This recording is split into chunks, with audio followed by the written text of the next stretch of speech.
and welcome to the Around the Table podcast with Pastors Matt Smith and Nick Decker. This podcast is all about the ministry and preaching of Lebanon Baptist Church in Greensboro, North Carolina. The goal is to help you grow in your faith and spiritual walk with the Lord every single day of your life. To learn more about Lebanon Baptist Church, visit lbcnow.org. And now your hosts, Matt Smith and Nick Decker. Hey, everybody, and welcome to the Around the Table podcast today. This is episode number 11. Number 11. And I am your host, Matt Smith, joined with our other host, Nick Decker. And I'm the lead pastor of Lebanon Baptist Church. Nick is our family ministries and outreach pastor here. And we are coming to you today with episode 11. Excited to talk about a few things, but I want to let Nick kind of jumpstart it today, talking a little bit about some things coming up this week. Yeah, so go ahead. So speaking of outreach and episode 11, that's pretty good. I mean, that's 11 weeks of the church putting up with our podcast. Yep. Pretty good. 10 more, and it'll be 21, and then it'll be like a habit for us. That's maybe. Right. Create a habit after 2. That's right. Hey, so Upward starts this week, Friday night, Saturday.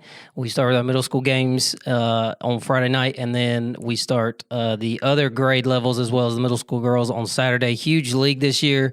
200, last I heard, you may correct me here, 280, I believe. Over 280 kids 280, in Upward basketball and cheerleading. Yeah, 142 that I know of today. There's more than that, but 142 who are unchurched. And so huge outreach opportunity. That's half. Those in Upward are unchurched. And so a great opportunity, which leads into what I want to talk about for a second. If you're watching this or listening, Pray for a Player is what we do each year. It's our outreach opportunity to reach the kids in our Upward League with the gospel of Jesus Christ. And so we ask every member that's able, and the good thing about Pray for a Player, by the way, is that if you're not attending in person, you can still do this. Right? You don't have to attend in person to pick up the form or whatever, so it's for everybody. So we ask you to adopt an Upward player and simply do a few things throughout the season. Text, email the parents once or twice, send a little gift card in the mail to the kid in the league, and just encourage them, let them know you're praying for them, and then commit to pray. Yeah, and what about pray? Yeah, obviously that'd be the most important thing. Yeah, so commit to pray throughout the season, continually, regularly, and then if you're able to come in person, which we're going to allow this year, if you're able to come in person, we want you to come to one of the games as well. You don't have to come to every single game, and you don't have to come to any game, but we'd like you to come, meet the parents, meet the child in person, and then the big ask is what I call it. So we have Upward Sunday, March 21st. Yes, March 21st. Special guest speaker going to be here that day. Yes. Not you or me. Correct. So maybe people will come. Maybe they'll actually listen and get something. Probably get something this week. That's probably what it is. But anyway, so March 21st, so the week before the big ask, we ask the people who have adopted the Upward player, you've made contact, you've done these different things, to then ask the person to come to church with you on Upward Sunday. And we're already preparing, by the way, with COVID-19 and everything. They don't know this, but we've sat down a couple times just to talk about how we're going to relegate and honor the COVID-19 guidelines and things like that with a large crowd. And so we're going to promote that. And so let me encourage you, we'll put a link in the show notes as well as in the YouTube video on how you can get involved in Pray for a Player. I sent out an email yesterday, and I don't know if this is encouraging, discouraging, or people are just waiting for Sunday, but we only had 2 people sign up online. So you can sign up online as well. You don't have to wait for Sunday anymore. So we create an online form. Only had 2 people sign up. 2 people? 2 people, yes. 2 people who value prayer enough to sign up that quickly. Yes, that's what I'm a little concerned about. Yeah. So it tells me either they don't read our emails, which... Yeah, why are we doing any of this? Yes. I've lost all hope now. All hope because 2 people. So I bet after this podcast, though, we'll get 4 more. Hopefully, 4 more. They'll hear this. Get convicted. Wow, it'll double. And do it, yes. I hope. But anyway, so we'll put the link in there to get involved. You can also sign up on Sunday. We'll talk more about that. You'll get a video this week from myself and Kyle Oakley, our Upward director, talking more about Pray for a Player. And then lastly, Friday nights, Sean is starting his Friday night Hangouts. He's actually inviting every middle schooler to come and hang out before, after hopefully not during, but before or after their game, spend some time with them and use that to leverage an opportunity for the gospel as well as an invitation to church. And so if you have a middle schooler, and it's not just, by the way, for Upward players, now we're going to benefit from that. And so we can be praying about that. And as well, if you have a middle school student, let me encourage you to drop your middle school student off Friday nights starting at 7 p.m. and going to 11 p.m. Yeah, I'm so excited about what he's doing there with that because there's so many middle school kids that are playing Upward this year.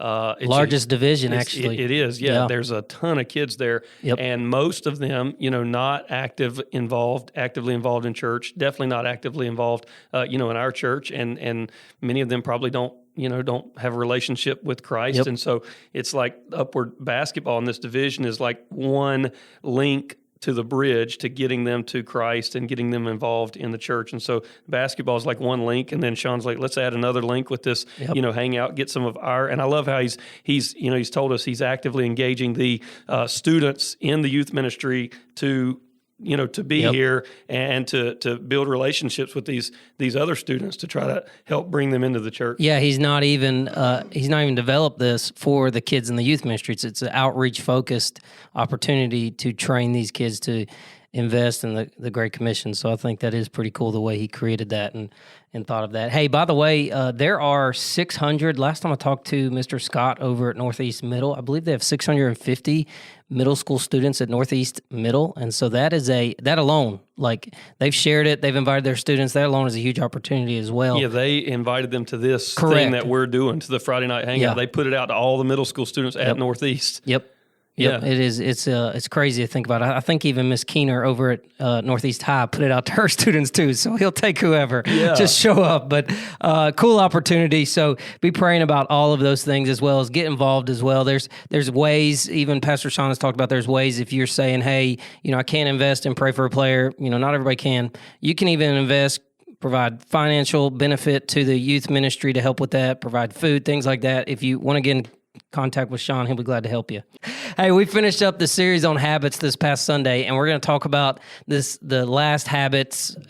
It's basically habits, the S, but it's 4 of them that you talked about on Sunday, and then maybe spend the last 5 or so minutes talking about the new series starting. But we'll spend a lot of time next week talking about your new series. But let me ask you this: as we begin, what has been your favorite habit that you preached on in the series? Okay, favorite habit. So let's recap them real quick. The H stands for hang time with God. The A stands for accountability. The B stands for Bible study. The I stands for involvement in and with the local church. The T stands for tithing. And then the S stood for several things. We talked about several there. And so we'll go over some of those today. But I think probably my favorite one to talk about is Bible study. I mean, I love talking about that. That's the whole reason I went to school where I did for my undergrad and continued to study and went further and did all of my work in my Master of Arts in Biblical Studies is to learn to study the Scripture. So I love to encourage and excite others to do that. So that's probably my favorite one to talk about and to teach on because it's just when you study the Scriptures and when I study the Scriptures at the level that we talked about in that habit, it just is so eye-opening and, soul-charging. I mean, you always find something in God's Word when you study it like that just mesmerizes you and causes you to be in awe at God and His greatness and wisdom and how He's communicated through the Scriptures. And so that's probably my favorite one to talk about. What's been the hardest one for you?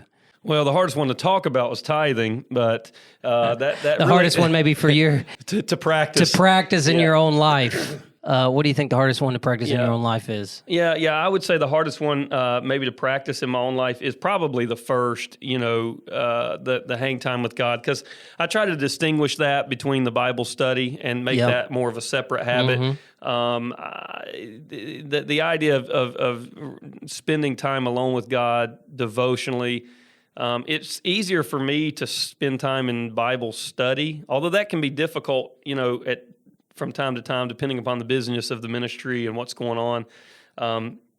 But I can do that a little bit easier than just really spending time alone with God. I can think back over 13 years, being in ministry, and I can probably point to about 3 or 4 seasons where I was intensely practicing that habit of withdrawing from the noise and from people and from my phone. And, I've gone into the worship center at the different churches I've been at, or gone out, in the woods, away from people.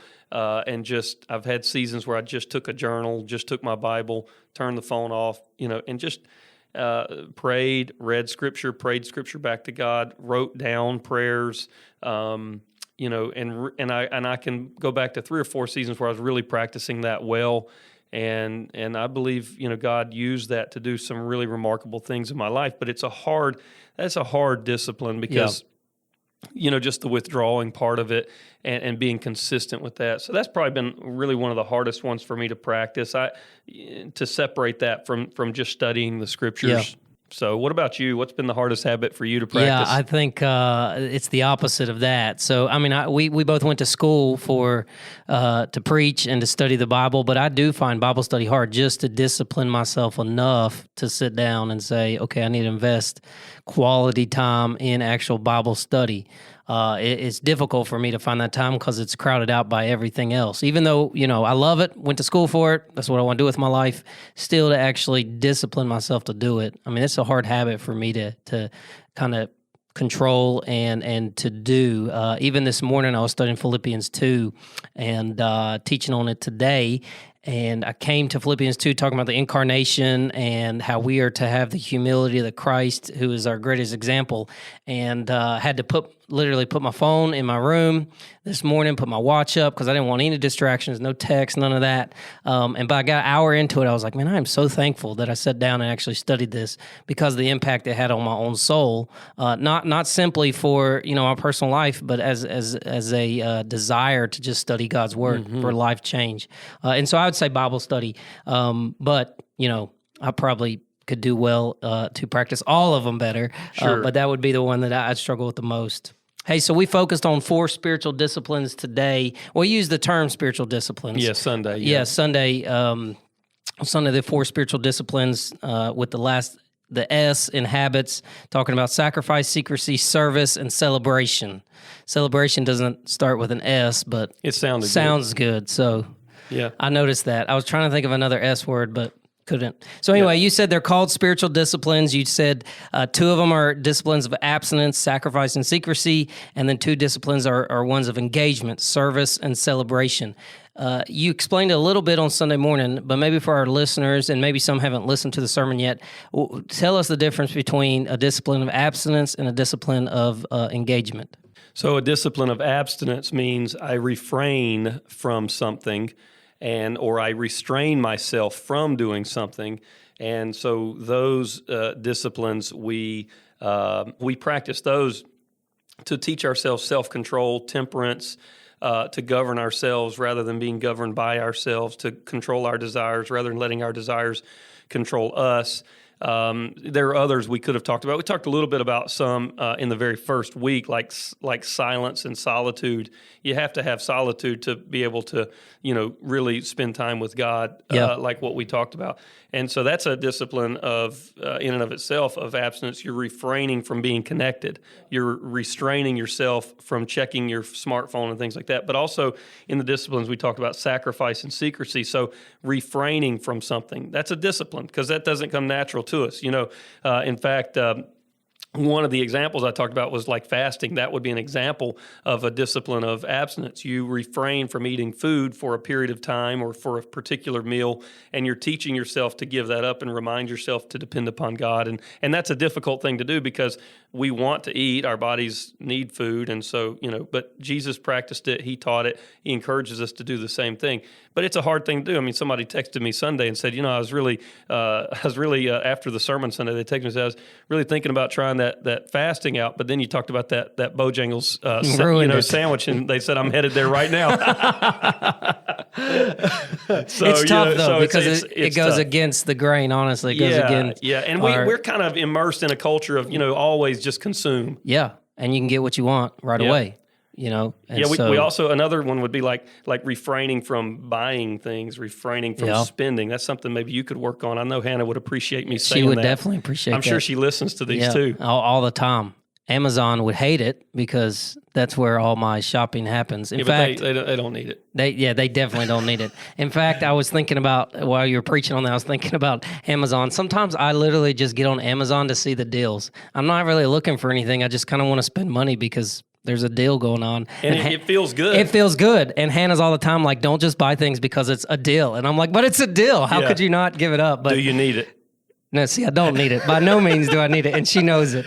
But anyway, so you talk about the difference between abstinence and engagement. Yeah, that's abstinence. Yeah. That would be refraining and restraining. Engagement, though, is like you actively do something God has commanded you to do. And we just talked about a couple of those, like service. I mean, Jesus served. In John 13, we didn't even go into that, but when Jesus served his disciples, and then he said he left us that example, he washed their feet before he was getting ready to be beaten and crucified and pay for the sins of everyone. And he didn't allow his disciples to serve him. Yeah. He served them in that moment. And then he said he left that for us as an example to serve others like that. And so we talked about that, about serving like that. That's, Christ commanded us to do it. So that's a discipline of engagement. We have to discipline ourselves to do that because just by nature, we're going to just sit at home and watch, Netflix or something like that. We're not going to go out and work and serve. We're not going to sign up to pray for a player because, we'd just rather sit at home and watch Netflix a couple hours every night where we could take 30 minutes and pray. I mean, that prayer is a discipline. We didn't talk about that, but that's a discipline of engagement because you're praying, you're engaging with, you're doing something God has commanded you to do. And so those are disciplines where we actively do something. And then we'll talk a little bit about celebration at some point in the show too, because that's one that we just, in our Baptist church circles, we don't do that well at all. Yeah. Hey, you talked about the balance between the two. I remember even in grad school, there was the opposite on both ends. Like some people were the monks, the abstinence. I'm going to just study. I'm just going to stay away from people. And then some were, okay, I'm not going to do any of the studying. I'm just going to celebrate the whole time. Why do you think it's important for somebody's life to just have a balance of both of these types of spiritual disciplines? Well, I think, I don't know who said this, maybe it was Pete Scazzaro, he may have been quoting somebody, but someone said that basically our time with Jesus, our time with God, that would be an abstinence kind of thing where we're away, withdrawing. Our time with God has got to be enough to sustain our time doing for God, our work for God. And so Jesus did that. I mean, that example, he did them both. Jesus withdrew and spent all night at times alone in prayer. He went out before he began his ministry, right after he was baptized. And God said, the Father said at his baptism, this is my beloved Son in whom I'm well pleased. And he hadn't even done anything yet. Yeah. And God says, I'm still pleased with him. And then what does he do? He goes 40 days out into the wilderness and he fasted and he prayed. And then he went and did the work of the ministry. And then he would withdraw from time to time, even through the ministry. And he did both. He served and healed and he taught and he engaged and did work, but he also withdrew. And so he balanced that. And I think if we don't do that, we're not even following the example of Jesus. Yeah, I definitely think so. I think that's a good way to put it. You even used a quote by Dallas Willard that I thought was good that I'd encourage listeners. I know we can't share it and talk about it for sake of time, but so the first habit is sacrifice. We kind of went over that a little bit, talking about fasting, talking about just the different ways this could, come out in your life, even mentioning social media and Facebook. I looked up today. The average American spends 2 hours and 3 minutes on Facebook every single day. 1 million users, there's 1 million new users to social media every single day. Now, if we sacrificed a half of that and prayed, what do you think would happen? I mean, it's crazy to think about, but yet we'd rather invest it in something that in of itself is not bad, right? Like you talked about, but there are better things to do. Yeah. Is there anything else you kind of want to add to this sacrifice, this spiritual discipline sacrifice that maybe you didn't say on Sunday, or anything that you may want to clarify? No, I mean, I think like I did talk, I don't know about ad particularly, but I did talk about, fasting from Facebook and from social media. I mean, that statistic is alarming. I had not That was read on that. by the way, that was on a marketing website. So in other words, they weren't saying it's bad or good. They were just saying invest your time here because this is where people Like are at. if you're trying to market and get your product out there, put it out there on Facebook because that's where everybody's they're spending at. 2 hours a day. I know 65% of globally, 65% of humans are on social media. Yeah, and I get hit with ads all the time on Facebook, just constantly. But anyway, and that's the thing. 2 hours a day though doing that, and that's imagine I think it was John Piper that said something along the lines of if social media teaches us anything, and I'm not quoting exactly, but he said a few years back, if we've learned anything from social media, we will have learned that our lack of spending time in like these disciplines like prayer, it won't that our lack of doing that won't be for lack of time. Yeah.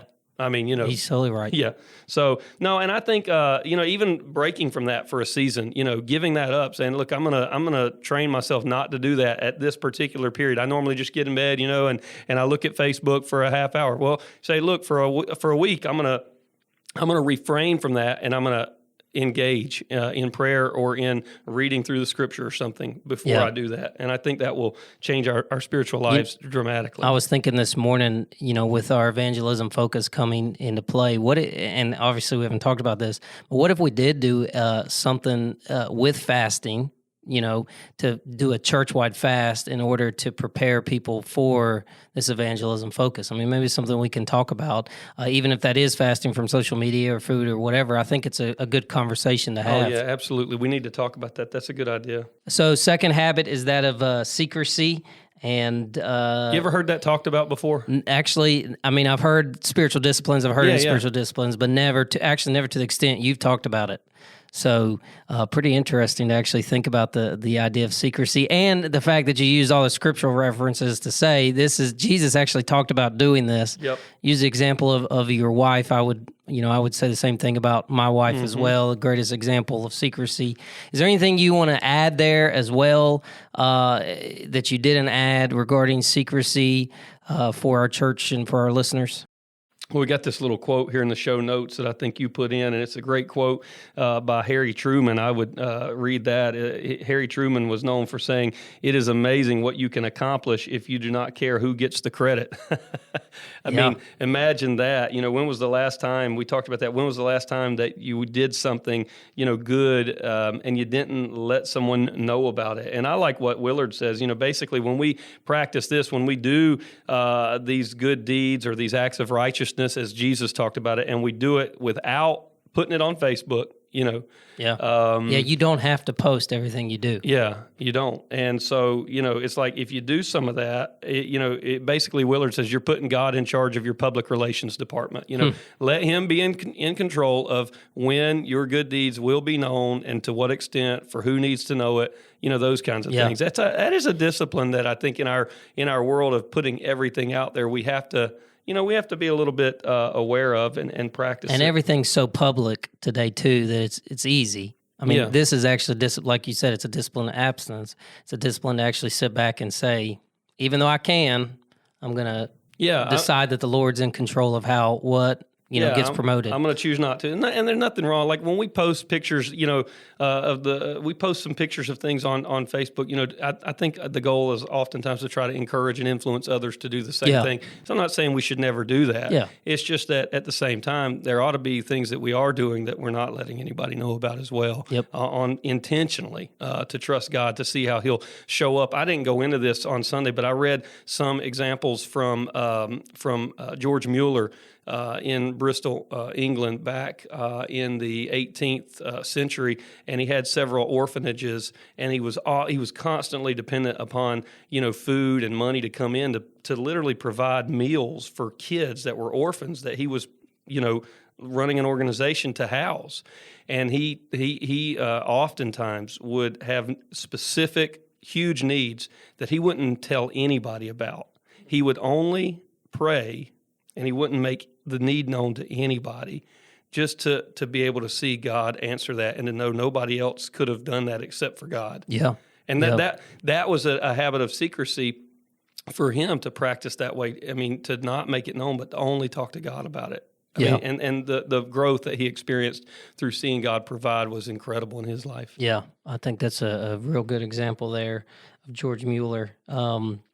So anyway, let's wrap this up. We got 2 more habits. We can talk about service. Oh, let me say this before we jump into service. I thought it was very good that you said there are so many people in our church that practice secrecy that people just don't know about. You know, and there's so many examples that we don't even know about because it's secret. Yeah. But there are things that I know about that other people don't know about that people have literally invested, and they don't want any credit for it. They just want to do it for the glory of God.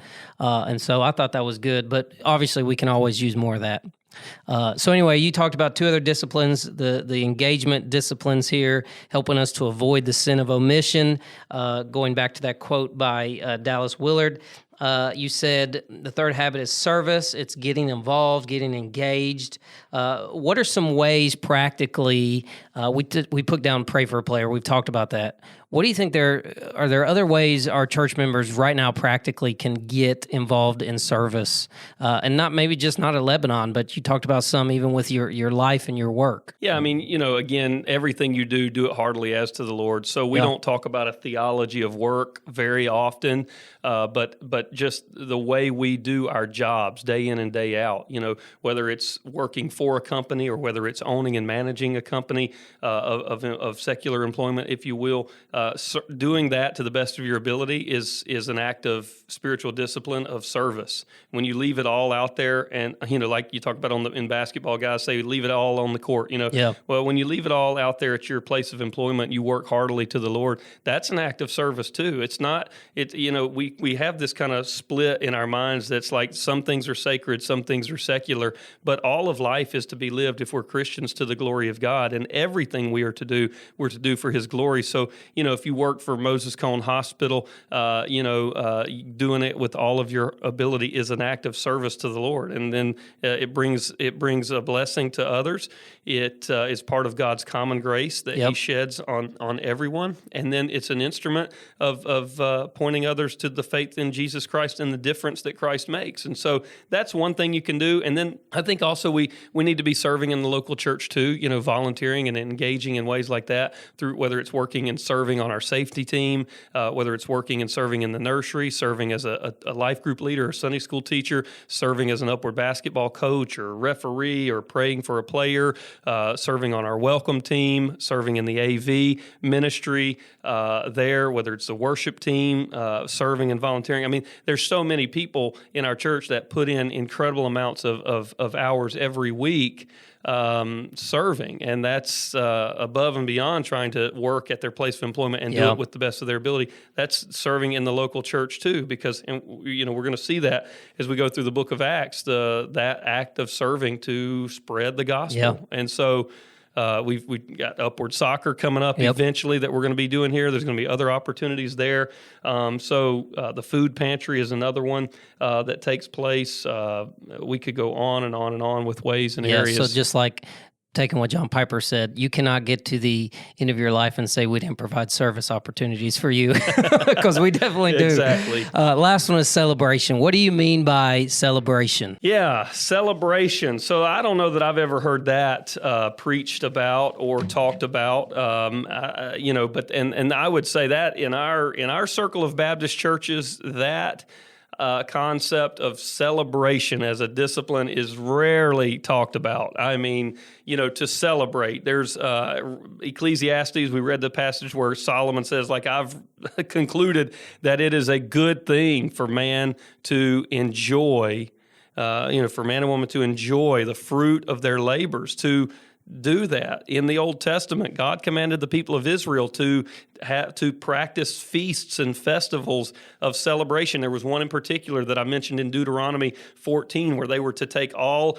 of a percentage of something they had received, and they were to go to Jerusalem, make the journey, go up to the great city of Jerusalem, and they were to take all of that money or all of their percentage of their crops and sell it for money, and then just use that money just to celebrate together the goodness and the greatness and the blessing of God. We don't do that very much today. We get a little worried about going too far. We're concerned, but I believe in our in our Christian gatherings, whether that's with a couple families that we meet with in a life group or that we're close to in the church, or whether it's the church as a whole, we've got to be better. We've got to do a better job about celebrating God's goodness and greatness, even with our families. We talk about all these disciplines like being maybe frugal or, tight on our finances, things like that, trying to be good stewards of everything God has commanded us. And that can become very burdensome and very legalistic. And in the church, we do all this work of service and secrecy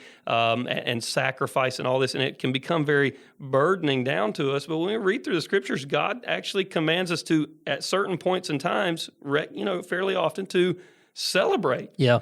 And so we need to be doing that more. And I think, just coming together. I mean, I think a good example, the Super Bowl's coming up. The Super Bowl is coming up on Sunday. And I mean, just getting together with some other Christian families and having some food together and watching some of the game and maybe during halftime, I don't know what the halftime lineup is, but maybe cutting off the halftime show or something and just, maybe taking a few minutes to just talk about, hey, let's just talk for about 10 minutes here with each other during halftime about what God has done in our lives this year and just how he's protected us, provided for us, and just make that a time of celebration. Yeah. With a focus on God, not just football, but on your faith and on God's blessing too. Yeah. And I think we can do those kinds of things in healthy ways, and it encourages us to keep working and serving God. Yeah, I'd love to hear if somebody actually does that. So if you're listening to this or watching this and you actually spend the time maybe on Sunday night or in the next week or so just talking about celebrating what God's done in your life and just celebrating life as is, let us know. We'd love to hear about that, because you're taking what we've talked about and put it into practice. And obviously we believe that's scriptural. So let us know if you do something like that. We'd love to just share that even on the podcast as well next week.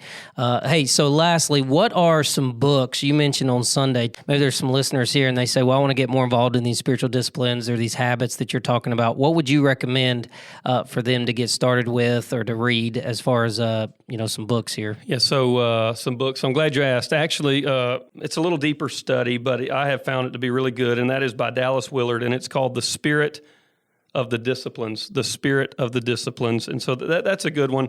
But then a smaller one. I say really small. 130 pages or so. Donald Whitney. He's written one that's longer too. Yeah. But this is a good short one, 10 Questions to Diagnose Your Spiritual Health by Donald Whitney, and it's really about the spiritual disciplines. And then a really practical, classic, 2 million copies sold by Richard Foster.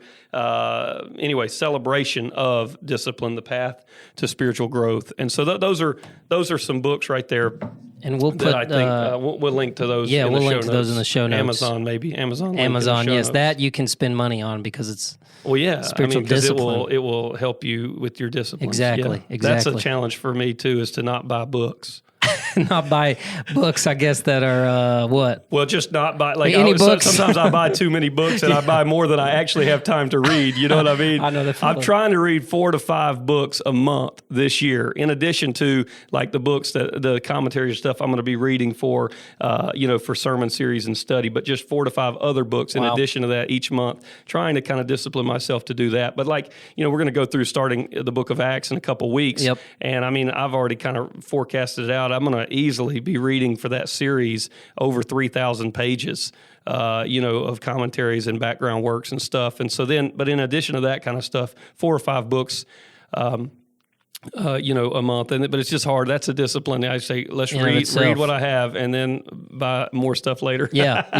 I know the feeling. Next week, we're actually having a discussion on the new sermon series, but we're also having a guest on our podcast, Luke Adams. He's one of our deacons here, and we've invited him on to discuss his life group as well as the importance of life groups as a whole. And so Luke's going to be with us discussing that. So we'll take some time there to discuss that, and then also to talk about the new sermon series starting in less than 2 weeks. So let me encourage you right now, if you haven't listened to the sermon, we'll put the link in the show notes. Go ahead and jump on there, watch the YouTube video, listen to it if you're able. I really believe it's going to be helpful to your spiritual walk with the Lord. Get involved and pray for a player. Be praying for our Upward League and our Friday night hangout for the middle school youth ministry. As always, our podcast is sponsored by Lebanon Baptist Church. We wouldn't be able to do this without the resources here, and so we're thankful for the opportunity. And if you're more interested, or maybe you're listening, you never never heard of Lebanon, go ahead and visit lbcnow.org. We'd love for you to get involved at our church, get connected if you're able to. Join us for a worship service as well. Thank you for joining us, and we hope that you have a great week. Thanks for joining us for Around the Table, a discussion all about the ministry and preaching of Lebanon Baptist Church. If you would like to learn more about Lebanon Baptist Church, visit lbcnow.org. Make sure to follow Lebanon Baptist Church on Facebook and Instagram, as well as subscribe, rate, and review on iTunes, Google Play, or wherever you listen to podcasts. Thank you for listening.